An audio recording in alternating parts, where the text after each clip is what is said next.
We play and call it work.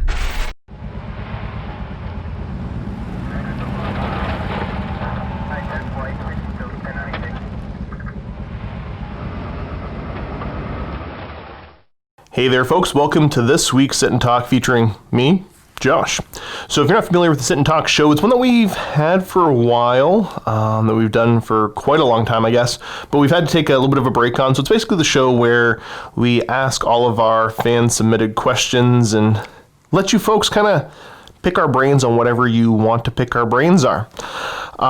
So next week is going to be Luka. So if you want to ask Luka some questions, leave them in the comments section below, whether it be on the YouTube video, the Mini Wargaming homepage video, Facebook, wherever you want to leave questions, go ahead and leave them for Luka. So without further ado, let's jump into my questions and see what we've got going on this week. So let's start off with the Mini Wargaming website itself. And we're going to start off with Random Roy. Roy says, Hi, Roy. Haven't had a game of 9th yet, mainly due to quarantine restrictions, etc., etc. You guys keeping going has definitely kept my interest in and have been really fun to watch. Well, I'm glad you're having fun watching. We're all having fun playing 9th edition, so. How do you think the new normal will affect ad hoc, meetup, and tournament gaming? Ooh. Okay, so that's a tough one because I think it's entirely dependent on, I guess it's where you're from. So I can't speak to a whole lot because obviously with the whole quarantine stuff, I haven't been traveling around. And to be honest, I've only really paid attention to the restrictions put upon us here in good old Welland, Ontario, Canada. And I think for a lot of the viewers at home, everybody seems to assume like, a good chunk of the American viewers seem to assume that we are British, and then a good chunk of the British viewers seem to think that we're American. And, we have viewers obviously all over the place, but I don't know where they assume that we're from, but those are the two. So for Canada, obviously there have been a lot of restrictions. I know that a good chunk of the people coming in to play with us here at Mini Wargaming were from across the border, and the border's still shut down, so that's kind of shut it down for us. So I guess it depends on what your meta is, and then also looking at the Canadian laws as well as the Niagara bylaws, they are somewhat restrictive as far as meeting up in gaming is going. So I can't really say for sure because it all depends on your locale and who you're playing against. Canada, there's talk about like people's social circles that they're able to interact with. So, I mean, if your gaming friends, if your gaming friend is your brother and he's in your social circle and, you have a gaming table at home, well, it might not affect your gaming a whole lot. But if you're going to go meet up at a gaming club or something like that, I could see it affecting your gaming quite a bit more.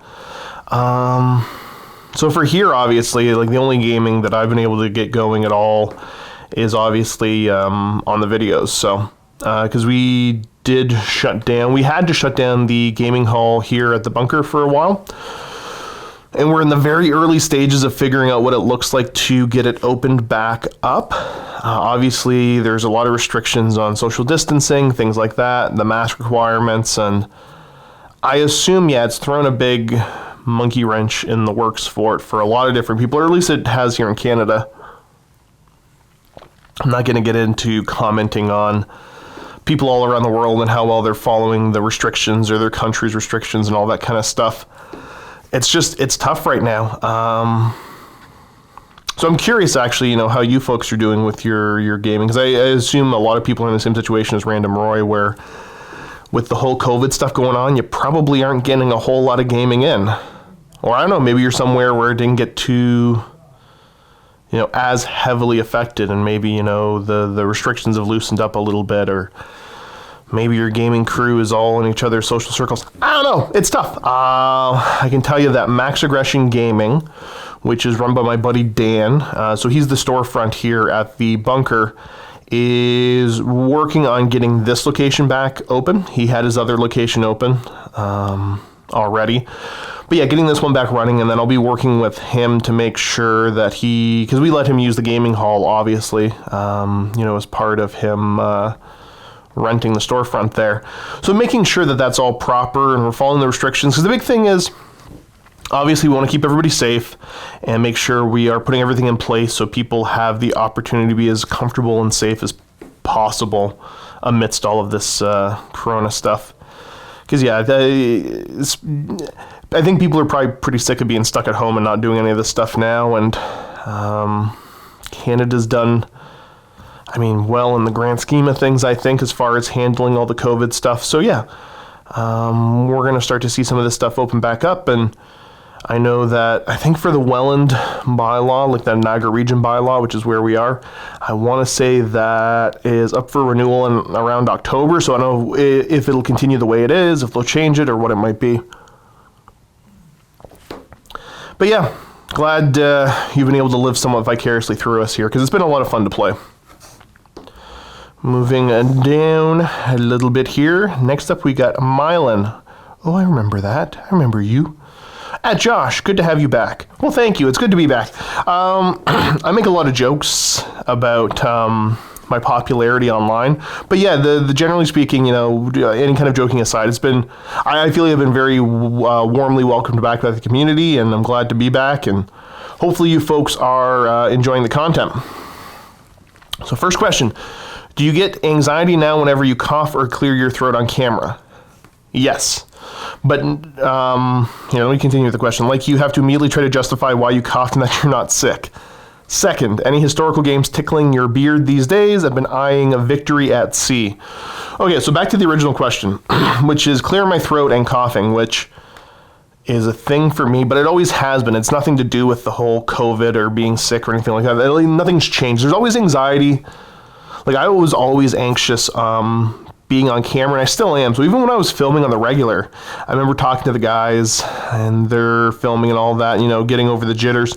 I always said, like, every day before filming with a guest or one of the guys or whoever it was, didn't matter. Whether I was filming, being filmed, didn't matter at all. Like, I would get like anxious, sick, and I still do every time before I get on camera. And I'm assuming that's not gonna change. It's just this weird anxious energy that I have about being on camera. Like, I don't mind being on camera. I'm comfortable when I get going, but in certain, yeah, the more I am on camera, the easier it is, but it's still always there. So the other thing, and I mean, like, you're gonna notice, because if you actually, I don't know how many people actually watch these kind of videos compared to just listening to them. I'm gonna hack and cough because it's what I do. Ever since I was a kid, like, I made old man noises ever since I was small.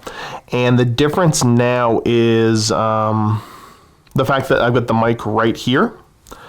So I'm constantly mic'd up. So whether I'm filming or not, I've got the mic here. So previous, when I was being filmed or filming, there was a greater degree of control over all that. So if I had to cough or whatever, it was, and somebody else was filming, it was easy enough to kind of turn away and cough a little bit and the mic didn't pick it up a whole ton, clear my throat or whatever it might be. And then if I'm filming, you just cut it and cough and do whatever you need to do and, comfy, and you're good to go. But now with that mic being there constantly, I hate it. Because I think there's been a couple circumstances, I don't know how much just got through on camera, but like when filming and people are doing their army introductions, I am hyper aware of when I have to cough, and I figured out pretty quickly I could just mute my mic set and that it's fine. It shouldn't do anything to the video. But for a while there was one video I filmed with Matt where like I almost died in the corner trying to like hold my breath, not cough. So it's something, I mean, like all the old man noises I make, they're gross. I hate them and I'm hyper aware of them, but I mean, they're going to happen. So also trying to drink and sip quietly. I get a lot of dry mouth and that sounds gross. Like when you're smacking. If you go back and watch I think it's the Why I Love Imperial Guard video, where Colin did like the little interview and then spliced in clips of the giant collection. It was all done in one take, and for whatever reason, I had the worst dry mouth, and it's gross, and I hate it, and I apologize, but hey, I think you know what you're signing up for when you watch one of my videos. Any historical games tickling my beard these days? Not really. I think partially because of COVID being what it is and all that, shutting down a lot of gaming. There wasn't much of a scene for Team Yankee here anyway, so actually, if you folks know who Fireman Tim is, he has been around the club for forever, and he's back now that we have the club proper again. And he's really into at least the Cold War era gaming. I don't know about other historical periods if he's into them, because we haven't really talked about them, or at least not at length like we have about this. And he's actually written a really cool looking rule set, because the guy is wicked smart, and just works constantly. So he wrote a really competent, awesome looking rule set that I think he's looking at getting published. So I wouldn't have minded. We were just in the very early stages of trying to play test a little bit with that when all the COVID stuff hit. So hopefully, when we get the gaming area open again, I'll be able to get some good old, 15 millimeter gaming in with him using my Team Yankee models. Because he enjoyed Team Yankee, but he likes certain other rule sets, wanted to try his own rule set, really liked the minis, so that's what we're going to, go with and try. But I'll be playing some Team Yankee as well. Other ones, I haven't really dabbled into the historical stuff a whole lot because I just haven't been around anybody playing them, so not really anything that's catching my fancy. So the games that I'm really interested in right now, I wish I could get back into 30K, because I guess that's kind of like fake historical gaming. I miss 30K more than anything else. I really want to get playing some Titanicus. The Pale Riders that I had previously, those actually got sold because I decided I wanted to redo the collection. So I basically sold them and used the money to repurchase everything. Plus, a little bit more, threw some more money at it. And we are going to go for the Legio Ignatum, the Fire Wasps. They don't have rules yet, or at least at the time of filming this, they don't have any rules. They're one of the big 3 original Titan Legios, though. So Adam at Greenleaf Terrain is actually painting those up for me. Adam doesn't do, and I might be incorrect in this, but I don't think he does a whole ton of painting commissions nowadays. It's mostly terrain commissions, but he's dynamite at both of them and had done work for me in the past. So I basically, was able to kick him in the butt enough to get him to sign on for the project of painting up the Legio Ignatum, with the caveat that work on it in between your commissions for other folks, because it takes a lot of time. It's very time intensive to paint up the Titan stuff because there's a lot of little details. And he does such a top-notch job. Some of the work, if you haven't seen it in person, the Lamenter's army that we have here, dynamite, probably my favorite yellow army I've ever seen. And he painted a lot of black and white checkerboard on all the robes and all that kind of stuff. It's amazing looking, but it takes forever. He agreed to paint the Titans up with, the idea that the other commissions, because, he's trying to make a living, the commissions you can get done a lot faster, that are more lucrative for him. Work on those, instead. Well, work on those, get them done, then work on my stuff. So yeah, big fan of Titanicus. Want to play more of it, miss it. Luka actually just recently purchased some Titanicus stuff and is getting into it, so that's going to be super excited. So now all I need to do is get, probably, if I had to pick somebody here, Matthew into it. Because I think he would really enjoy. Everybody really enjoys Titanicus, but I think Matt would super get into it because he's a big BattleTech fan, and there's enough similarities. So get him into it. Spend a bunch of studio resources to get some studio Titanicus, because the stuff I'm talking about personally and Luka's stuff I'm talking about for him, those are both personally owned armies. They're not studio stuff. And then, so get Matthew into that, get a bunch of Titanicus stuff, somehow find time on the schedule and just start playing the heck out of Titanicus.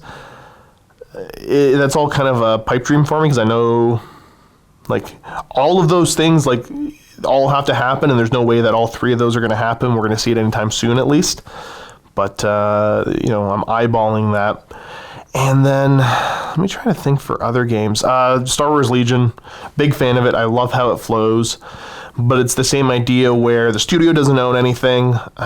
It's not really in our wheelhouse. I honestly don't know how it would do for vault signups and all that kind of stuff, because ultimately we're running a business, right?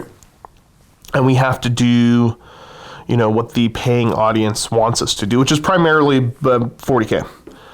So it'd be cool to try some of these other games, and I really would love to get the company to a point where we have the time to do them, to experiment with them, to try them. Even if we spent a couple days, filmed a week's worth of content or a couple weeks worth of content, put it out, see how it does, if the community wants more of it. It'd be cool, but that's the problem with getting into some of these niche games and having them make sense from a business point of view. Because unfortunately, unfortunately being the studio manager, I have to look at everything through that lens. Also because, like I spoke earlier, I'm not getting a whole lot of just personal gaming in because of the circumstances of the world right now. So any of the stuff I'm doing, I'm trying to be careful because I want to make sure that, I'm putting resources into stuff that makes sense for the company as a whole. So, that was a big ramble. Next, we got M. Plonsky127. Hey, question for Josh here. What is your favorite part of playing Dark Angels? Against them? I'm going to assume, because I don't know if it's you commenting, people seem to be very confused between me and Steve, that we're two different people. So I don't know if that was actually a question for Steve. So I'm going to assume all answer is of playing against Dark Angels. In my opinion, on Primaris being the Dark Angel Force, lore-wise, and how they function in your opinion. Have no idea lore-wise, because the Dark Angel lore, they're lame. That's the lore. No, I like to kind of rip on them. No idea, how that functions. I know Steve's got some opinions on it, so definitely leave that question for Steve when his turn comes around. And favorite part of playing against Dark Angels, because I've never played as them, is I get to chirp whoever owns them. Because usually I find Dark Angel players very sensitive, because nobody plays Dark Angels for the rules that I've encountered yet. They always play them for the lore. And so yeah, you can kind of just jab at them and make fun of them. So yeah, sorry I don't have a more in-depth question for you. In 30K, I love playing against them because, I play Night Lords, and that's just a fun matchup because, Thramus Crusade. Super excited about the new book coming out. I want that book. I want those Terminators. I want more Night Lords. Next, we got Pertan. Hi. Hello. When will you start your Blood Bowl season again? So I assume we're talking about the filmed Blood Bowl league. I don't know if that one's coming back. That's kind of a toughie. It's a lot of fun, but it's pretty intense competition for Blood Bowl. And I didn't take part in the last one that they started up. I can't remember exactly who was involved. I think it was just the four of them. But either way, yeah, I don't know if that's going to happen. I can tell you that, sorry, I had a little interruption there. But yeah, for Blood Bowl, the series, I don't know. I would love to experiment with potentially playing the computer game version of that and doing a screen capture or something like that, because I've recently got into playing that a little bit. So Luka and I are actually in a league with a bunch of other people right now playing, and it's going swimmingly well. So with Blood Bowl 3 coming out on the computer, I mean, hypothetically, maybe that would probably be the way I'd prefer to do it, but it's not something I know if you folks would be interested in or not. And it comes down to the same, what the audience wants the most of and what we have time to do and be able to keep up with. So I wouldn't hold my breath in the Blood Bowl League coming back anytime soon. KBL Vault Member 3000. I really kind of like that name. Okay, so this is directed to Matthew, but I'll still touch base because, this rotates every week. So it says, Matthew, you said that stuff can't get utterly deleted in AOSs easily, but have Steve try 110 Skink Seraphon list, get annihilated, seeing KO wipe stuff out super fast. Yeah, definitely. I think there's certain builds in AOS that can just utterly cripple an opponent in one turn. But I think I want to say, I guess in my somewhat limited scope of the gaming that we do here, that happens a lot less in AOS than it does in 40k. So 40k, you don't have to build a very specific list to really cripple your opponent turn one. AOS, I mean, you can do it if you build a list towards it, but I think there's more effort going into trying to make that happen. With 40k, it's a lot more shooty, stuff just dies. It just happens a lot easier. So, yeah, I get what you mean, but I think, the spirit of what Matthew is saying is that, in 40k, if you throw two random lists at each other without thinking about it much compared to AOS doing the same thing, 40k has a much higher chance of stuff being just utterly, quickly deleted right away. Next, we got Prometeori. Yeah, I'm going to stick with that. Josh, tell us why you like Roldorn and the Imperial Fists. I would like to see you play them more often. Okay. I like them because they're the bestest. No. Getting into it a little bit more. There's a whole lot of different reasons. Number one, I really like the kind of overly stoic soldier type vibe of the Imperial Fists. Like, if you've ever read Praetorian of Dorn, the Horus Heresy novel, the big fight between Rogaldorn and somebody else at the end, which I'm not going to give away because it's obvious if you read the novel, but if you haven't, then, I won't give that away. I remember when I started reading it, and thinking that, if Dorn launches into some big monologue, which it feels like the other Primarchs do, and they get into that whole, oh, how could you betray the Imperium, a bunch of talking when it's time for fighting, I would get super kind of, I would get bummed out and be like, well, this doesn't feel like Dorn. And he doesn't do that, which is amazing. So yeah, I always like the Imperial Fist because they were kind of, for me, your perfect, like, what it means to be a Space Marine. So you've got a bunch of the other chapters, legions, whatever, depending on what game you're looking at, where it's like, they're this Space Marine, they're that Space Marine, like, oh, these are the angelic vampire Space Marines, and these are the wolfy ones, and these are the this and that. The Imperial Fists are like, these are the Space Marines. I really like that vibe of them. Also a big fan of the Black Templars. Always have been ever since I got into the game, because the first 40k thing I ever saw was the 3rd edition rulebook, which had Black Templars on the cover. So that whole knightly vibe I really thought was super cool too. So, and that obviously, they come from Imperial Fist stock. And then you look at the Crusaders from 30k as well, the Templar Brethren. Super cool. I really dig that vibe. I thought it was just amazing. So the overall aesthetic of them, I'm a big fan of. And then Rogaldorn's just the perfect way to personify all that.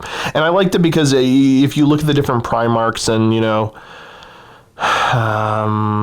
one's the diplomat, one's the preacher, one's the this and then that, and what they kind of embody. And Dorn just feels like he is just the soldier. Like, he's there to do a job, get his job done. He doesn't let a lot of stuff, personal feelings, get in the way. Even though, like, all the Primarchs, they do, but he's aware of it and he tries not to. Like, I just like the very stoic feel. And then on a very simple level, the color palette of having a lot of yellow and black is usually the way I like to go. I just like those two colors. Those are my two favorite colors. But they don't always show up on camera the nicest. You got to paint them a certain way. I hate painting my own stuff, so I commission a lot. A lot of commission guys hate doing yellow. I get it. So yeah, I kind of get that. But, like, my car is bright yellow with black stripes. Like, I love that color combination. So yeah, everything about them, I think they're just cool. And, like, people like to make fun of Dorn because, you look at his weapons and he's got a bolter and a chainsword. And I'm like, oh, those are the Space Marine weapons. Perfect. Awesome. I think it's just the coolest. Would like to see me play them more often. Yeah, the thing about that... Oh, I slipped that one. I actually... So the original batch that I had, they were super bright yellow. those were ones that Steve wanted to experiment with airbrushing yellow. So I'm like, cool, just do all these and play around with them. So we did, and then detail got kind of filled in, partially by me, partially by Rob, who was one of the previous video editors here, helped me out with it. Lee helped me out with it. He was one of the studio painters that was here previously. A buddy of mine named Ian, who you've seen come in to play multiple times with his AdMech. He helped me out too, and super happy with them. And then the other part of the collection that was most of the vehicles and all that, those I purchased off a fellow who had brought them in for a bat rep once, and they just never matched up nice. And so when I was looking to expand the army out, and I'm like, I'm going to have like 3 different shades of yellow with 3 different types of highlights. The bases aren't going to match the way I want. So I ended up just selling off everything and doing the same thing that I did with the Titanica stuff, and using that money to finance the purchase of another whole army. Now, that stuff, I will admit, compared to, because I spent a lot of money when they let me start filming again. Yeah, like an obscene amount of money. Because I like to, and that's the personal money, because I like to own my armies and have complete creative control over what gets added, the exact paint scheme, basing scheme, and all that. I don't know why I'm so weird like that, I just do. Well, I think it allows me to provide the best content possible. And I like to own the stuff, so I mean, that's the twofold reason. So yeah, the fists are actually gone, but I've got a whole army ready to go. Well, mostly a whole army ready to go that needs to get built and painted, but I've been working on all of my 40K stuff first. So like, to give you an idea, what have I gotten recently? The scary part is I can't remember. So I've got all this Imperial Fist stuff for 30K, and it doesn't translate well into 40K, so it's not a super big priority. Plus I want to take my time and make it look really nice, have a really good force that I'm super proud of. So I've got some Night Lord stuff that recently got added in because I got it off Steve, and that was the only reason I really added that. And so it was a Spartan and a pair of Rhinos, as well as some guys on foot that might become Fists, might become Night Lords, we'll see. But Cullen's actually working on painting up those vehicles right now. Death Watch, I haven't added anything new to the Death Watch yet because I'm waiting for the Space Marine book to come out. For the Imperial Guard, I've got some, I got a couple Lehman Russes I'm fixing up right now because this was all old used stuff. 3 Hellhounds, a Manticore, something else probably. So I got all that for the Guard that's getting worked on, and then wanted to add some more troops to that, but I haven't yet. Except for I started a Tempest Scion army. The Scion models I use were from a company called Dreamforge, which everything had been out of production for a while. Because I think, and again, I don't know, I've never talked to the fellow that ran the company. It was a one-man show as far as I remember. I think he would do a lot of Kickstarter runs for his stuff. So they were out of print, out of stock, couldn't get them. Found a fella over in Switzerland, I believe, that had a bunch. So I had intended, I had 15 of these Scions before, and I'm like, well, I'm going to add a couple more to my guard list and just flesh it out a bit. Instead of just running like 3 5-man squads, I can run 3 10-man squads. And this is often the problem, because you're going to learn a little bit more as I ramble. So I'm like, cool, if I add another 15, that's cool, I'll be happy. I've got twice as many now. But instead I found a guy that had a bunch of them, and like 120 of them. And my very clever lizard brain said, buy them all. Get them all. So that's what I did. So I bought them, started building them, found actually a buddy of mine named Trevor, who does commission painting, who did the painting for them originally. Trevor's been in a couple times. You wouldn't remember him from much 40K, but he was in playing a lot of AOS previously. And his paint commission studio, which I'm going to get super embarrassed if I get the name wrong, but I'm pretty sure it's Ink and Bristle. Call me out if, I'm going to leave it in the comment section below if you want to check out his work. So he's working on all of those for me. And instead of getting all 120 done, I think I'm getting like 60 of them done, because the rest I'm not sure what I want to do with quite yet. Don't need them quite yet. And I'm like, okay, this is super cool. I guess I started a new army. Then I started looking into it more, and I'm like, well, I can't play Scions without Tauroxes. I'll get a bunch of Tauroxes. They're not too expensive. But then they were out of stock everywhere, so I couldn't get Tauroxes. So again, my clever lizard brain said, you know what? Instead, buy Valkyries. So then I went out and bought a bunch of Valkyries. And then I found Tauroxes and bought a bunch of Tauroxes. And then I went, man, I'm spending money pretty quick on this. This one little project that was supposed to be like 15 guys, get them painted, add them to the army, done. And now I got like a whole army that I want to add more onto. So yeah, kind of went deep into that one. But it's cool, it's going to be worth it. Also have a Cerastus Knight, a Questoris Knight, and 2 Armigers out getting painted to expand the Imperial Knights out. And then yeah, like I said, I got to get all the fist stuff done. So I'm working on all this, getting it built so I can send it off to get painted, but the fists are unfortunately low on the priority scale, both because there's a lot of them, I want to do them right, and not super likely to see a ton of 30k on the channel anytime soon. But I'm craving playing it, so I got to find some kind of a proper outlet to justify that. I haven't thought of it yet, but I'll get there eventually. Yeah, boy, that got off track. But, hey, that's what you're here for. Let's move over to Unbroken Zero. Learned how to play Warhammer recently from you guys. Thanks. Well, I'm glad. I'm assuming, so yeah, you learn the first initial steps. There's way more to learn about the game, play the game, so... and I say that in the sense that every time I go to play a game, I learn something new, 100% of the time. Like Warhammer, you're constantly learning how to play, so I'm glad you were able to get the foundations here, so hopefully, you get playing the game too, you learn, you continue to watch, and we learn together, you start to comment, I reply back, and we just kind of all learn together, and that's why this hobby and community are great overall, because that's the best way to do all this stuff. Okay, next we got Draken Magus. Thanks for a great video, Matthew. I'm looking forward to all the great videos from many Wargaming, including Age of Sigmar, which I don't play, but very much enjoy watching. I've thought about it, and I've discovered that I prefer sci-fi over fantasy.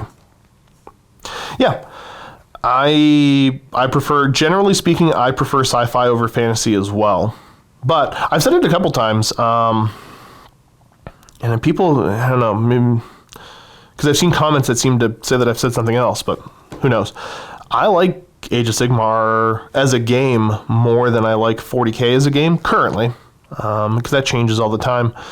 I just don't care about the lore and the setting of Age of Sigmar at all. Like, it doesn't do anything for me. I prefer the kind of gritty, low fantasy type fantasy settings, if that makes any sense. And then, like, I really like the dark, gritty sci-fi that 40k is, so... I'm glad you're enjoying watching it too, because I have more fun playing it, even though I keep getting beat up pretty bad. Yeah, that's part of why I enjoy it. Is that there's that I feel like I'm learning Age of Sigmar stuff faster than I'm learning 40k stuff, because I think for 40k maybe I already have somewhat of a foundation. So then for Josh, what's your favorite bat rep that you have done and why? Ooh, that's a rough one. My favorite bat rep? Well, I mean, like, all the bat reps I've done are my favorites because I'm in them, and I'm the best, so that would be the general answer. I've got a couple memorable ones. Probably, I don't know, that's tough. I remember doing a bat rep against Phil from the Glacial Geek back in 8th edition. I want to say it was the first time we played, and it was Deathwatch versus Genestealer Cult. Maybe the second time we played, I can't remember. But it was a super back and forth game right down to the wire. That's one that sticks out in my mind as being one of the favorites, because the energy level was awesome, the gameplay was awesome, it was just... I had a lot of fun with it. But yeah, I don't think there's any bat reps that I've done where I just don't enjoy them. Like, I have a lot of fun with them all the time. So yeah, I don't have a proper favorite. That one comes to mind, but I don't know if it's actually my favorite. Next up, we got Brandon Montgomery. Hey, thank you for all you do. What is your favorite pasta sauce? Well, you're welcome for all that we do here. My favorite pasta sauce? I'll admit that I don't eat a lot of pasta. I'm not a big fan of pasta. If I had to pick a favorite, probably a nice, I can't even say the right names of them, a bolognese? Like the meat sauce. I like that. That's probably my favorite. I guess that would be my go-to. Or an Alfredo sauce, even though I'm lactose intolerant, I can't really eat it. Tastes nice. Bolognese sauce. That's my favorite pasta sauce because it makes me less sick. Then we got Kakastu. That's what I'm going to stick with. What armies does Mini Wargaming have access to? Obviously, guests could bring anything, but I just mean with producer versus producer, what pool of armies are there to choose from, both personal and Mini Wargaming owned? As far as Mini Wargaming owned, like I could spend all day going through it all. We probably have a little bit of just about everything. So I can talk about my personal armies and everybody else. I mean, like, continue to ask the question with everybody else and then talk about their personal armies. So personally, for me, for Fantasy and Age of Sigmar, I own Ogres. Plus the studio has a little bit more that I supplement with from time to time, but I like using a lot of my own stuff. And then 40K, let's see if I can remember all of it. Oh yeah, that earlier question talking about stuff, I forgot that I got a Custodes army too. So, Mini Wargaming armies, personal armies, I got the Custodes that are good to go for either 40K or 30K. And I'm slowly adding stuff to them because they went like out of stock everywhere, which was kind of annoying, but what are you going to do? So yeah, I'm slowly trying to add to the Custodes. I've also got the Death Watch that needs some TLC, but I'm not willing to put any work into it until I see what Games Workshop does with the Space Marine Codex, which I think they're supposed to be in, which should be coming out soon enough, so they're going to need some TLC. I've got my Imperial Guard, which used to be played as Mordians, but I don't play them as Mordians anymore because they changed the Overwatch rules but didn't really do much with the Mordians. I feel like they've just been nerfed all to heck. Not just in power level, but more like their lore and their capability. Like, they just don't feel like anything special anymore. You know, I feel like they were probably one of the weakest regiments before, power-wise, but they were cool, and there was a cool flavor to them. And then they went, we're going to take the flavor away.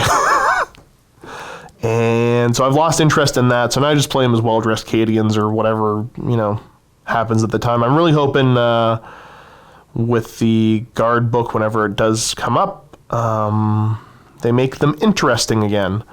They don't got to make them any more powerful, just interesting feeling, because right now they're kind of boring to me. I've got the Scions that are getting worked on. That should be done before too long. I'm going through my shelves right now. So I've got the Night Lords, which are primarily a 30k force. I play them in 40k once in a while. I feel like as a Legion in 40k, Night Lords are awful, especially the stuff I own. Nothing good, but they're a lot of fun, so I still try to play them every once in a while, and I don't really care if I win or lose. I just want to put up a good fight and make an interesting bat rep. So those, I've got Imperial Knights, which are, getting expanded out on right now. So I hope that's all my personal stuff and I haven't forgotten anything. But then, yeah, for the rest of the armies, Mini Wargaming owns a lot of it, but a lot of it really feels like incomplete collections. I get really bothered when bases don't match. I don't know why it bothers me so much. I try my best because I've convinced myself that also matters to the viewers. So that's why I like using a lot of my own stuff, because it's a fairly cohesive look for most of it. And a lot of the Mini Wargaming armies, like I said, are people's collections from the past that, like the Eldar army. I got no idea, but it's like 8 different people's collections, and I don't like that. I don't want to use that. But yeah, so there's access to quite a bit, but also like the unit choices and what I feel is missing from certain armies. We've got a ton of miniatures, but we're slowly working on getting all those brought more up to speed. Yeah. Hope that answers your question well enough.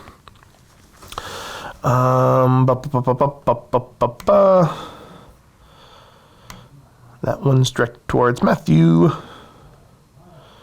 All right, next we got Moon. Josh, I wanted to get into Custodes as I have a Firstborn Crimson Fist Space Marine army. Oh, that's so cool. I don't know. I don't dislike the Primaris stuff, but the classic stuff is way cooler looking to me, anyways. And an Imperial Guard army as well. I wonder what kind of guard do you have? You got I want to know what kind of guard you have. Send me pictures. Let me know. Email me, josh@miniwargaming.com. So I was wondering where to start and if allying in with either of these armies in 9th edition is worthwhile or I should just go all in on Custodes. Love you in battle reports and want to see you bring the mod tribes to the table again in AOS. Okay. So we'll talk about the AOS part first.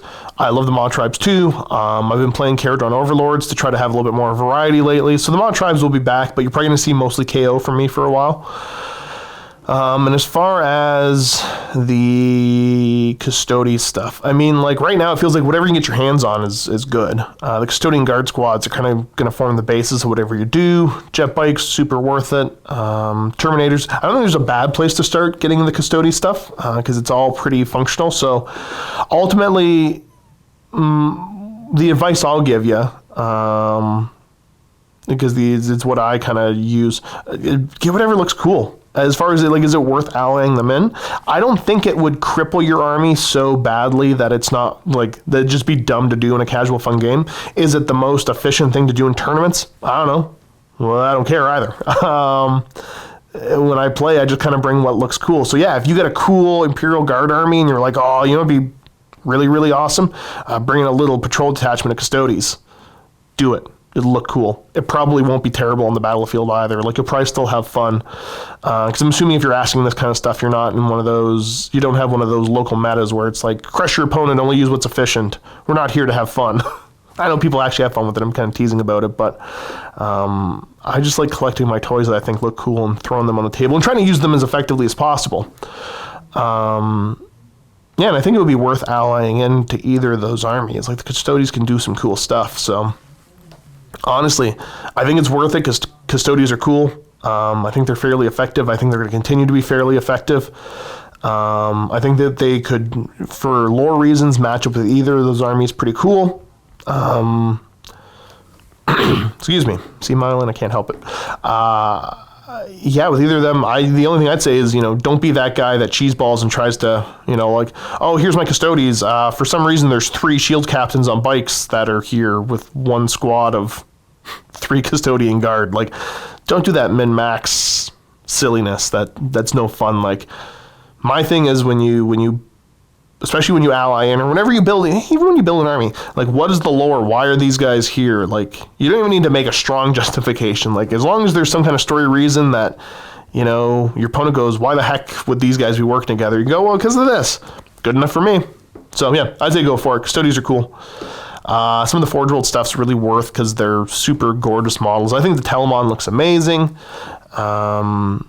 The Grav tanks from Forge World look awesome too, but yeah, as far as somewhere to start, just some basic Custodian Guard squads because they're the core of whatever it is that you're going to do. You need the troop choices, so go with that. Now we got Captain Meneas is what I'm going to say. Josh, I was working on my Orc army, and from the Codex, I got the impression that Gork and Mork are going to be given a more prominent role in the game, more along the way the Chaos Gods are. What do you think? I haven't kept up on Orc lore since 3rd edition, so I got no idea. I haven't read their newest Codex, but I'm curious, so you think they're actually going to start to influence more? Because Gork and Mork have always been there, talked about, but as far as maybe influencing their followers a little bit more directly, that could be cool. I think it could also be super lame. Hopefully they do it justice if they do it. But yeah, don't know about that one. Next we had Tempest. Hi Josh, good to see the Guard again. I have fun playing the Guard. My question's a bit left field. Who's the best cook at Mini Wargaming? I don't know. What defines the best cook? Can we have a challenge of each staff bringing their best dish and you guys judge each other? Thank you and the Emperor protects. So here's the problem. It's the same when people used to ask who's the best painter. Because there's a couple different ones. So when people would talk about who's the best painter, it depends on what you're thinking of. As far as technical skills and the ability to pull off some really crazy, beautiful single model paint jobs, I think Chris that used to work here, or Vito that used to work here would be 2 of the strongest contenders probably. But as far as the ability to make nice, cohesive, full big armies in a very short time span, I think Steve and Lee have the definite advantage there. I think Cullen falls somewhere in between. Cullen can, actually no. Cullen falls in the same category as Lee and Steve, because just able to just crank out tons of models to a very nice tabletop standard. But meanwhile, you get the Vitos and the Chris's doing people that are very, specific, good paint jobs. So who's the best cook at mini wargaming? I don't know. Like, who's the best? Who would be could make the fanciest dishes, or who could, be the best line cook, just cranking out a ton of food? I don't know. It could go either way. I'm not sure. And of everybody that works here right now, I couldn't tell you. Of people that worked here in the past, I couldn't tell you. I don't know. Steve says he makes really good pasta sauce, but he's refused to ever bring it in. So I think he's just full of baloney. So there you go, Steve. Bring in your pasta sauce.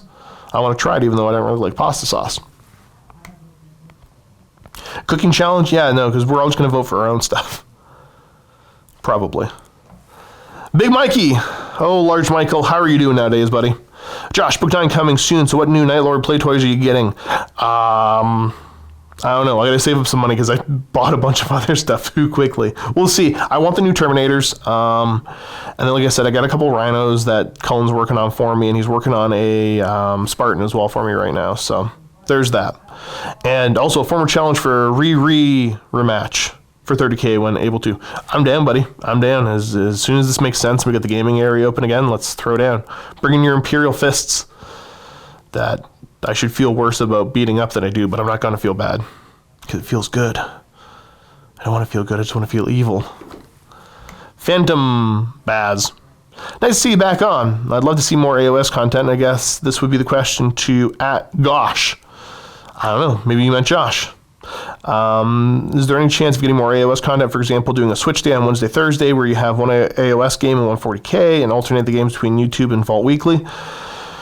Right now, probably not, because let me see if I can remember our schedule. So Monday we got 40K pairing, like a standard full-size game typically. Tuesday, full-size AOS pairing.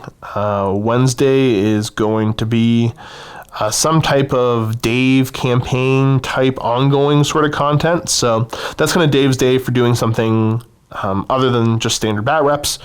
And it doesn't have to be Dave, but I mean, that's the way it's going to be, at least for the first little while. And then, more traditional narrative campaigns being run by Matt on Thursdays. And then Fridays, we're doing the incursion level bat reps, so 1,000-point games. Because it used to be battalion bat reps. We had a lot of fun. The viewers had a lot of fun with them. And they were relatively easy for us to film and keep up with. And then Saturday, right now, we're easing back into having Saturday content be this show plus the plus the open vault. So right now, more just regular AOS doesn't fit in. And I mean, to be perfectly honest, it's one where it's the tough thing, because I mean, I'm not privy to absolutely everything, but on a very basic level, I can tell you that our 40K content does better than our AOS content does from a business side. So it makes sense that we do a little bit more 40K. The counterpoint is that maybe if we did more AOS, maybe that would eventually become better. But 40K is kind of the bread and butter right now. So I'm not opposed to the idea of something like that. Friday maybe becomes a Switch Day where we have. Actually, no, that doesn't work, because I know a lot of people don't like the 1,000-point AOS games. So I'm not sure, but maybe it's just a vocal minority. I don't know. Now I got to think about it more. I think right now it makes sense with where we're at with the company that this is what we can keep up with. Because that's the other thing, too, is that, I mean, every once in a blue moon, we might be able to throw extra content out, but then when that becomes an expectation, if we do that every single week and we can't keep up with it, then that leads to people being disappointed, not good for business overall. So that's where I got to kind of make sense of that sort of stuff. Ideally, we could have 100 content producers and just have 1 million games a day every single day. But right now, with what we're able to keep up with, that makes the most sense. But, I'd love to see, some AOS narrative campaigns get sprinkled in there too, alongside of, the 40K stuff. But again, the 40K stuff always did better. I'd also love to see, like I said, some specialist games or some other companies' games get spread into a regular mix. But it all comes down to time and trying to allocate resources where they make the most sense. So maybe. David Byrne. Okay, hey Josh, hope everything is well with you during these crazy times, dude. I'm delighted to see you back making content. Well, hey, you guys are awesome. If you guys weren't awesome, I wouldn't have even considered coming back to make content again. Because, I always worked for the company. I was just doing other stuff. But yeah, you guys are awesome. I make content because, first and foremost, because I enjoy being a part of the community in this way. But, they also pay me to do it, so there's that. It's my job, but I enjoy my job. That's why I keep this job. You always give a good laugh and have a fantastic energy when you are on camera. Well, I'm glad you feel that way, because boy, oh boy, can I be good at getting on people's nerves. So I'm glad you enjoy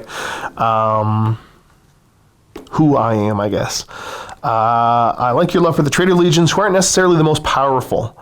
I.e. Night Lords. What is it about the Night Lords that draws you to them? If you had to choose another Legion to play from the Traitors, who would you choose? Keep up the great work, and much love from Ireland. Ooh. Sounds exotic. Not that exotic, but it's not Canada, man.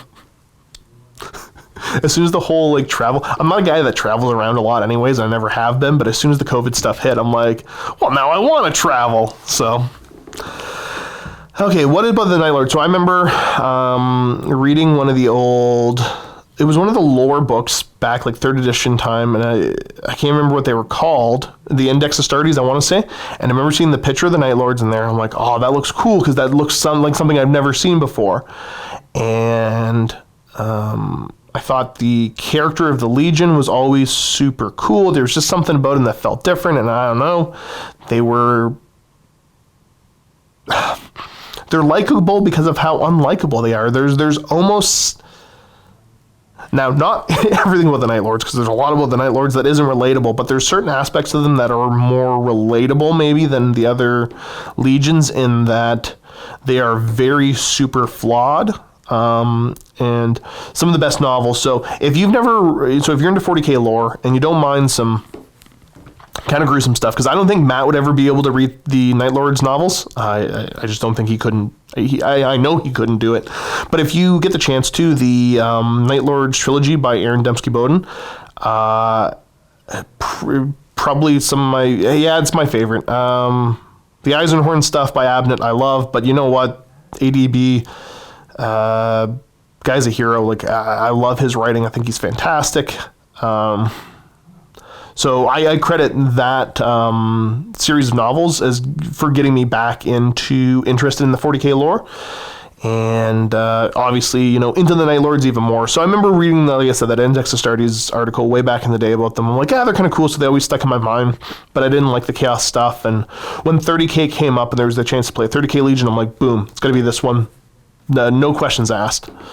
There's just something about the look and the aesthetic that just feels so different than the rest of them. I don't know. They're perfect. Perfectly imperfect. If I had to play another from the Traitors, ooh,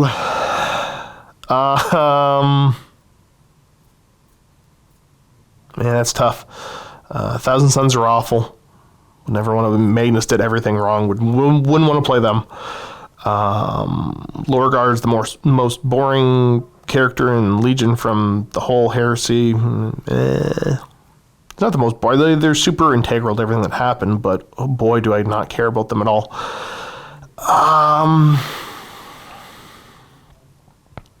It's just embarrassing if you like the Iron Warriors. Let me think. Emperor's Children, kind of weird. You know what? World Eaters. There's something about, because the modern 40k World Eaters couldn't care less. But there's something about 30k World Eaters, I could get behind that. That would be super cool. So there you go. It would be the World Eaters if I had to pick another Traitor Legion to play. Oh, now you got me thinking. And next up we got Mentality. Josh, if you had 500,000 models divided by 20,000 guns divided by 89 rations, what would ... Steve is love, Steve is life, quickest Pokemon, Beards rock, peace homie. Yup, I said it.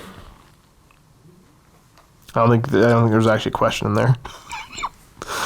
Alexander Talas is what I will call you. One word, just one. I would love to see more Harlequins. Like, is that supposed to be, was I supposed to read that as one word? I am so curious about them. Would love to see more using them. With that being said, I joined a few weeks ago, and you have become part of my daily experience. Great work. Glad you're enjoying it. I can tell you right now, off the top of my head, I don't think there's anybody particularly interested in the Harlequin playing them here. There's a studio collection. I don't know what kind of shape it's in, as far as what kind of shape the models are in, or, you know, if things need to get added to make it a full army. I had no idea, and I don't know if anybody here is super interested in them. So maybe one of these days, but I couldn't tell you when. Next we got all up 82. At Josh, who's the saltiest loser when it comes to bat reps? Luka can get a little nippy in turn 3 if things aren't going his way, and Dave's initial enthusiasm definitely wanes if Korn doesn't want it towards the end of a losing game. Off camera, is there more frustration, anger, and naughty words when somebody is getting tabled? Great to have you back in the bat reps. Sorry to hear Vito's moved on. Yeah, kind of bummed out, but I mean, Vito's doing what makes sense for Vito. He's got an awesome painting ability that he's using to do a paint commission studio. So if you haven't checked it out, check it out. Guy does dynamite work. They look so pretty. Okay, so as far as Luka getting a little nippy in turn 3 if things aren't going his way, I don't know. I don't know how much I buy that one. Because there's always, it's the perception versus reality of what you see on camera and off camera. Dave's initial enthusiasm, Wayne's turn. Yeah. So with both those guys, I'll say that when they go into the think tank, to, you know, when they turn off a little bit of the personality so they can kind of turn up the gamer a little bit more. Like when they turn down the camera personality and turn up the gamer a little bit more, I think people's perception sometimes is that they're salty or not having as much fun. Totally not how it happens when we're filming. I think they're just in the think tank a little bit more, and people come across as, you know, being a little different. Who's the saltiest loser when it comes to bat reps? Like, I don't know. Me. So my thing is I get salty, not when I'm losing, but when things aren't going the way I want them to. So if I'm not having fun, I'm salty. So like if my units aren't doing anything interesting, if I'm bored, if I don't think it's going to be a good, like if I think that this is going to be a really crap video, that the viewers aren't going to like, any of those things, that's when I'm a big salty crybaby loser. So it's me.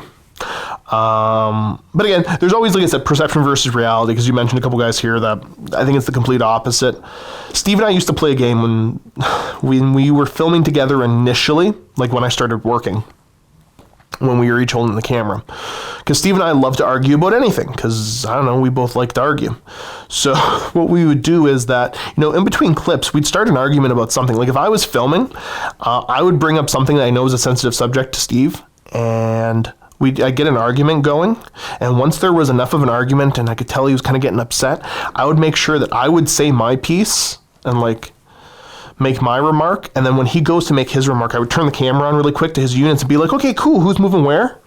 And just watching him try to react and like calm his anger down about something completely unrelated and get back into playing the game, just made me laugh. So we did that to each other all the time.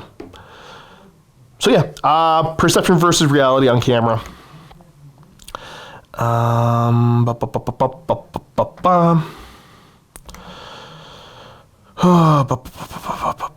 Okay, so we got Spicy Peef asking about the score on screen during bat reps.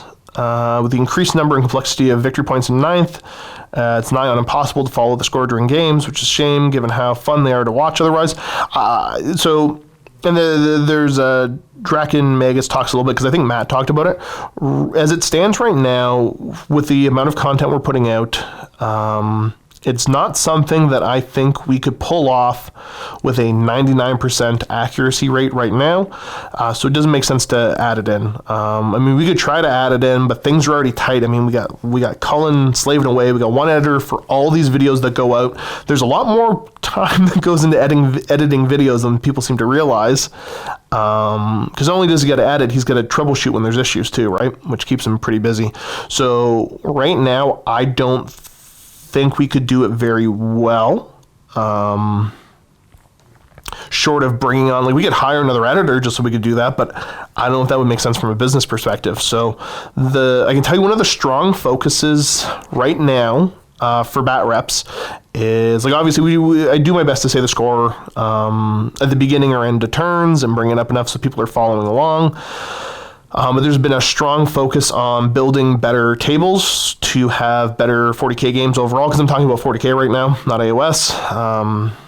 And it's the same idea for AOS, but again, you're talking about 9th edition. So building better tables so we can have, better games overall, and then better sound quality have been the major focuses. So there's always going to be a ton of stuff we can do to improve the quality of the videos and everything else overall. But the idea is I don't want to address 10 different issues very poorly. I'd rather, really kind of narrow down on, and we narrow down on a couple key issues, fix them to the point that they're not a problem anymore, or a very minor one, and you do your best to manage everything else. And so will we get there eventually? Maybe, I don't know. Right now, it's not the biggest priority overall, in my opinion, for the quality of the videos.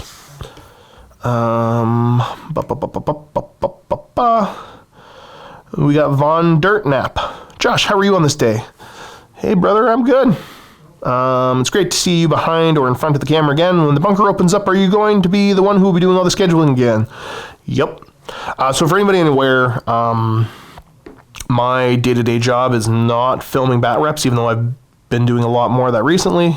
So my other responsibilities would be making sure the videos go up on the right days, so I'm not the one that actually puts them up, but I'm the one that schedules when the videos go up. I write everybody's schedule on a daily basis, as far as who's filming what, anything that needs done with the building, like I oversee all of that stuff. And then like the hotel side of it, once that's going on, because right now, like I mentioned earlier, we're getting ready to have Max Regresh open back up, so I got to make sure our gaming area is properly set up. We're looking at opening up some of the overnight rooms for people that want to potentially rent them out and be able to make use of the gaming space, during times it's not being used by everybody else. So there's, when I say gaming space, I don't mean like downstairs studios, I mean the gaming hall in the back.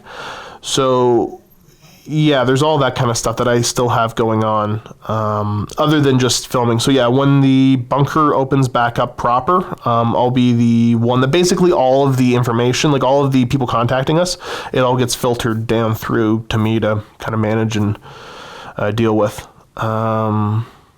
which I have a lot of fun doing. Keep up the great work. Love seeing you back on the camera. Like I said, it's awesome to be back. You have such a great sense of humor. Oh, if only you knew. Still waiting for the day I can have a rematch with my Tau versus your AdMech.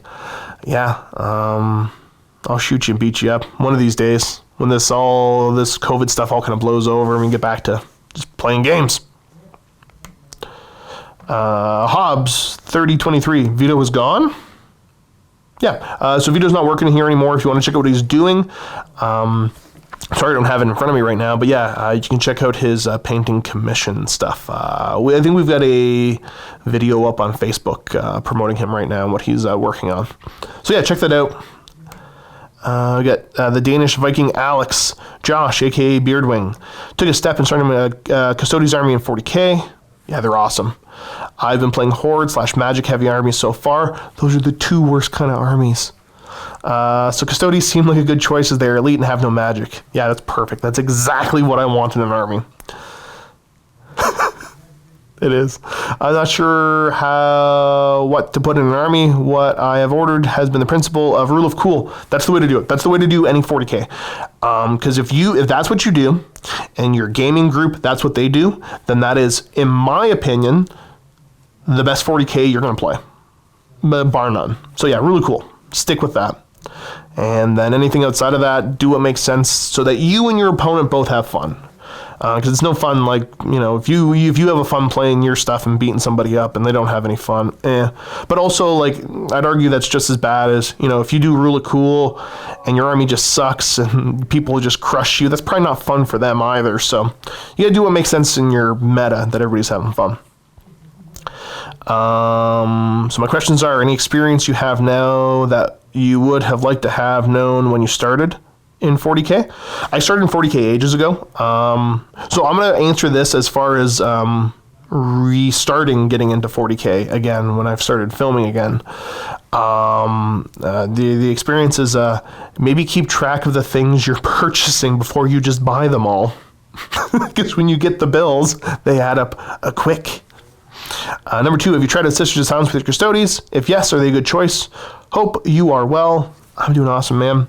Happy Wargaming, Alex. So I haven't tried out the Sisters of Silence yet because I haven't gotten around to it. And again, I'm a big crybaby about liking to use stuff that's all based the same and all that. The studio has some Sisters of Silence stuff. I think it's I want to say it's super limited, and I don't know what kind of shape it's in, but I think they are a good choice because they're the kind of cheaper troop choice that you can get into for holding objectives and all that. I think they're totally worth it, but I haven't tried them out yet. I have to try them out soon. So I have to go dig up the studio stuff, see what we have, see if it actually makes sense to add in, and if not, I'm getting Sisters of Silence. Because I've got my custodians on these really awesome looking, if you haven't seen them, I assume you've probably seen them if you're watching videos. They're on the Battle Ready bases from Gamers Grass, and they are the nicest looking things ever. I think, yeah, they're my favorites. And Sisters of Silence on that would look amazing. So next we got Tassie. Hey Josh, now that you've played a few more games and you even have chosen to go second and win on a couple, how do you feel about the aspect of the game? Do you still feel going first is more powerful? I haven't played any game in 9th yet due to the COVID situation, but most of the bat refs give me the impression that it's way more balanced than on 8th. Yeah, I think it's more balanced. I think it's better. I don't think because going first in 8th edition was just a really big deal too. So I think I was going to say I'm going to answer this simply, but I'm not. I think generally speaking, going first in 40K is usually still better. In a lot of different circumstances. There's definitely circumstances that it's not, but I think generally speaking, yeah, my interpretation is going first is better. Because of the way the turn structure works in 40K. Now, I'm not saying 40K would work better with a different turn structure, because it is what it is, and it works. But games with some sort of alternate activation or whatever it is,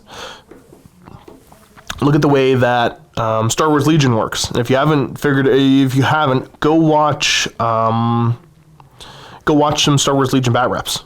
There's some people putting out awesome ones online right now. Watch one of them and watch how the activations go, because you have less control over what activates when, and you don't activate your whole army, then your opponent activates their whole army. So that kind of takes away some of the issues of things getting wiped out. A lot of the skirmish games do it really well. Titanicus, I really like the way the bolt action does their turn system, the picking the dice out of the bag.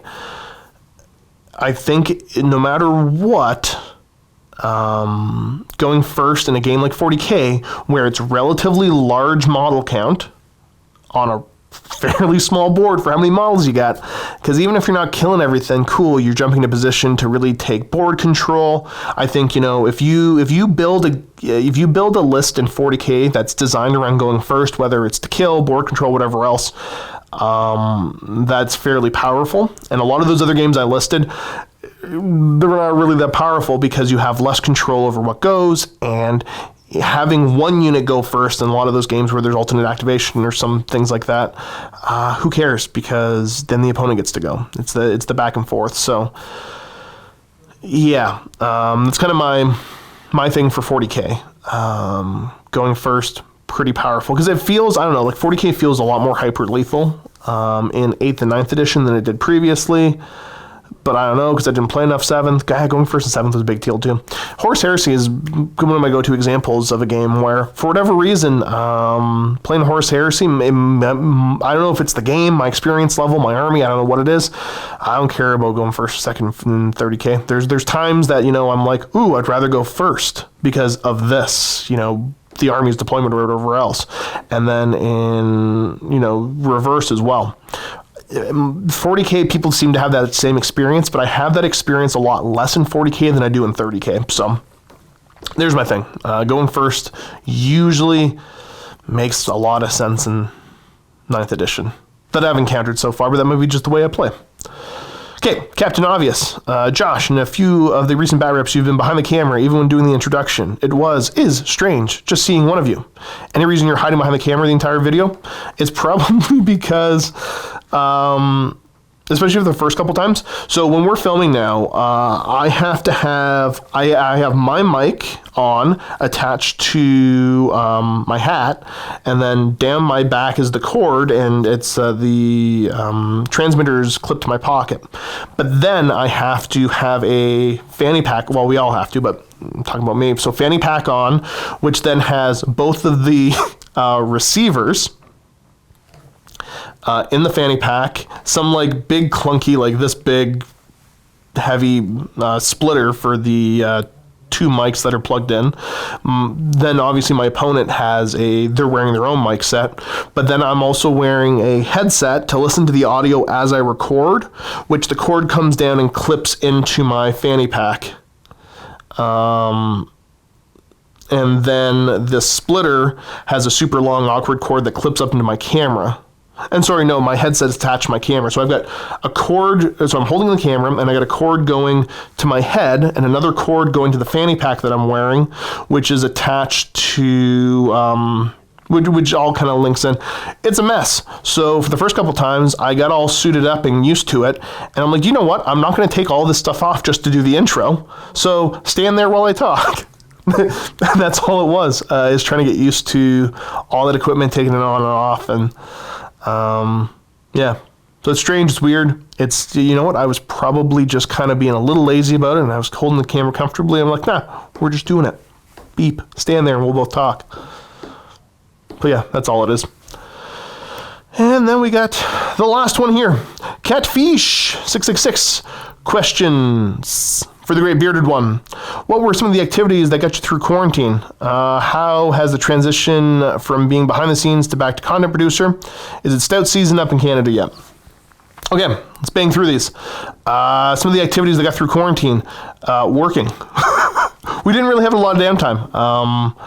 So there was still a lot of work to do. So if I wasn't doing website related things, or answering emails, or dealing with scheduling, any technical stuff, or any of the things that I have to kind of keep track of, I was rebasing studio miniatures. I rebased, I don't know, I want to say the count was like 1,200 miniatures, like quite literally. And it's not like putting miniatures on bases. This was ripping miniatures off pre-existing bases, and often having to like cut the bases to make sure, like working to not destroy the miniatures, and then putting them onto new bases and have them not look awful. So that kept me fairly busy doing that. And then through quarantine, like I didn't pick up any other hobbies or anything like that. Like I barely had any time to do personal hobbies. I was just kind of exhausted. I did get a new computer, so I'm doing a little bit more video gaming, but it's neither here nor there. That doesn't eat up too much of my time. I guess there's a couple of YouTube channels I started watching. I started watching a lot of Donut Media over the quarantine. And a couple other channels, but yeah, I watch a lot of Donut Media. I like their videos. They're good. Transition from being behind the scenes to back to content producer. It's awesome. I love it. When the hotel opens back up proper, I'm going to do when the hotel opens back up proper, I'm going to have a lot less time to be on camera. I could only assume, because I had a lot less time previously. But I will probably kick and scream a lot more if I have to go back to not being a content producer. So we'll see how that goes. But yeah, I'm having fun with it now. This is awesome. But there's always that, little part in the back of my brain that's like, like the hotel stuff that's super important, and find a way to get that open again immediately, right now. Like, that's always been in the back of my brain, so I'm pretty attached to being back playing games again, because this is where most of my gaming was coming from. Stout season up in Canada yet? I can tell you right now, like, I don't really drink a lot of beer anymore. Like, with the stout in a can, I mean, there's some bottled stuff, which is pretty good. I really, as far as drinking beer, I like to go out and drink something that's on tap. And can't do a whole lot of that right now, obviously. So I really got into whiskey a lot more, and scotch specifically. So we know that's easy on the wallet, nice scotch. So yeah, as far as stout season up here, Not really, because we're still under quarantine. I mean, the bars are open, but yeah, it's just not the same. The experience is just not the same. So yeah, really haven't gotten into that yet. But that's all of the questions that were on the website. So obviously, big thanks to everybody that left questions there. Let's see what else we got on Facebook. Christopher Ramsey, could you give me some tips on starting a Tau army? I have the start collecting box coming, but don't know where to go from there. So I'll give you my best advice for starting a Tau army. Take that box and sell it, and then buy a much cooler Imperium army. Done.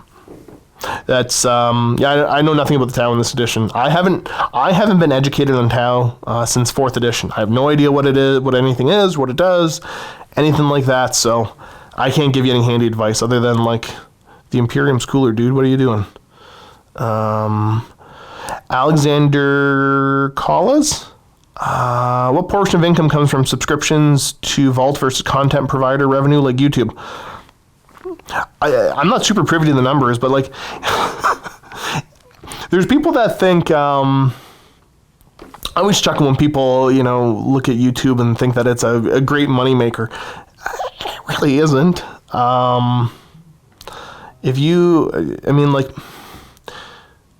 There's ways to look up and get a pretty decent estimate of what a YouTube channel makes. This is stuff that out there that exists for anybody. So, if you're ever curious for any of these YouTube channels, us or anybody else, you can go to a website like Social Blade that'll break down their analytical numbers and kind of give you a guess of like they make between this and this. You can always check that sort of stuff out. But yeah, YouTube ain't very lucrative. I can tell you that much, or at least, in my experience, there's aspects of it. It's obviously important as a content provider, and but it's really it's there to advertise your other monetization. Like, I don't think anybody's doing just YouTube and raking the dough from that. But yeah, I got no idea what the percentage breakdown would look like because I'm not privy to all the numbers. And we're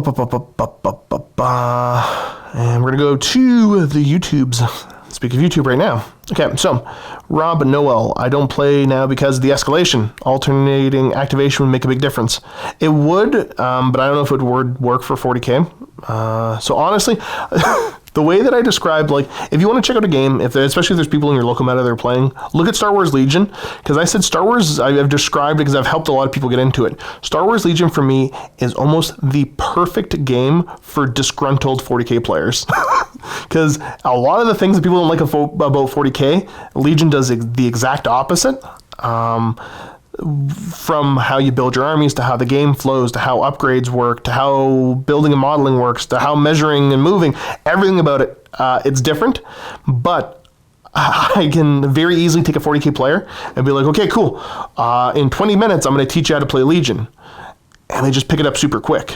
Not because it's the easiest game in the world to learn, but it's super easy to learn. But yeah, it's a lot of, like, how do you think this would work in 40k? Well, this is how they do it. And they go, oh, I like that better. So yeah, look at Star Wars Legion. Check out some of the channels out there making Star Wars Legion content. That might be more up your alley than 40k.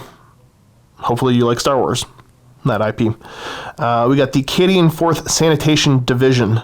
Matson talks are my favorite. Well, that makes sense if you're from the Acadian 4th Sanitation Division that Matt's your favorite. I'd love to see another upload. Keep them coming. Yeah, we're going to keep the sit and talks going. It's going to rotate through the staff members. So it's not that long before you get to see Matt again. Next, we got Shadling. Vito leaving bums me out. He was my favorite content maker. Wish him the best on whatever he decided to do. Check out his Facebook, man. You can see exactly what he's doing. He's still around. Well, just not making content with us right now. Do you, Mini Wargaming, do commissions? I would like an HQ or two painted by Mini Wargaming Dave. Nope, we don't. We don't do commissions. And I don't know. I can't remember the last time Dave painted something. I don't know what it would look like. I don't know if he's a super... So the thing I'll say about Dave is I don't know if he's a hyper-talented painter, but he is able to, like, very specifically focus in on something, and he probably could be a really, really good painter if he decided he wanted to be, if he had the time to practice. Next we got Caleb Morrison. Hey Josh, with Vito leaving and there not being any guests coming in for a while, does this mean you'll be doing more bearded bat reps? If so, will we finally see the return of Guard Wednesdays? So the decision was made, and it kind of makes sense, especially with how we're filming with each other now. We don't all have our individual shows anymore. It's just, Mini Wargaming's 40K bat reps, or AOS bat reps, or Incursion bat reps, whatever they might be. So there's not content producer specific shows. And the return of Guard Wednesdays is referencing the fact that I think it was when Cullen was doing the open vaults, which he did on Wednesdays. I always, just for a while, seem to be playing Guard every single Wednesday. I love them. I love the Guard. It might be Scion every days for the next little while as soon as I get a hold of them. But yeah, expect to see more Imperial Guard, especially when I get those vehicles. I had to get in touch with the guys at FK Paint Studios and see if they can get those done up for me, because they did the original ones. We got two more here. Sept. The problem with nerfs is that it leaves a bad taste in the mouths of some of the players of the faction. When they bring others up, it's making the faction's players happy. So instead of a negative, it's positive overall. Do I agree with this? No. I have the same mindset as you do. Things need nerfs. I think Games Workshop just wants to avoid the backlash from players. Yeah, that's a problem. Like, when you have this big of a game with this many factions and sub-factions, and in those factions there's so many different models, trying to balance things, it's a nightmare. I'm glad I don't have anything to do with that. And yeah, things need to be constantly tweaked. And no matter what, you're going to upset a large amount of people every time you do it. Because if you nerf something, the people that play that might go, oh, this sucks, why are you picking on us? But then you're going to have the other people go, well, you didn't nerf them hard enough, or my thing. It's tough. But yeah, you for a game this size, you need constant tweaking. And that is a rough thing to do. And that's probably, I'd say, the biggest challenge for 40K overall is trying to keep some semblance of balance between the factions. I am not envious of the rules writers and everybody trying to do that stuff. Not my wheelhouse. And last one we got here is Tim Tam Go. Josh, will be getting the Sons of Bahamut when they come out. Depends on when they come out. And depends on if the studio is going to get them added in. So probably what will happen is if the studio gets the models, I will try to claim them as my own. I will have to wrestle Steve for them and find somebody to paint them for the studio. And if the studio doesn't get the models when they come out, I don't know. Probably. I have to figure something out. It's right up my alley, that type of army. The very low model count, big impressive models, no magic shenanigans, yeah. So I'll do my best. I'll probably do my best to claim them one way or another. I just don't know what that looks like until we get closer to it. But that wraps up all of the questions you folks have left on the Sit and Talk. Hopefully I did a good enough job of answering the questions you had, the burning questions that were out there, the things you really needed to know. Obviously, big thanks to everybody that left comments, because if you guys didn't do that, the show wouldn't exist. It would just be me sitting here looking sad for however long this video is. So big thanks to everybody that did leave questions. Remember, next week we are going to have Luka answering questions. So whatever player you're using to watch this, leave the questions there. So either on the Facebook, on the YouTube, or right on our Mini Wargaming website. And other than that, thanks for tuning in. Keep being awesome. And as always, happy wargaming.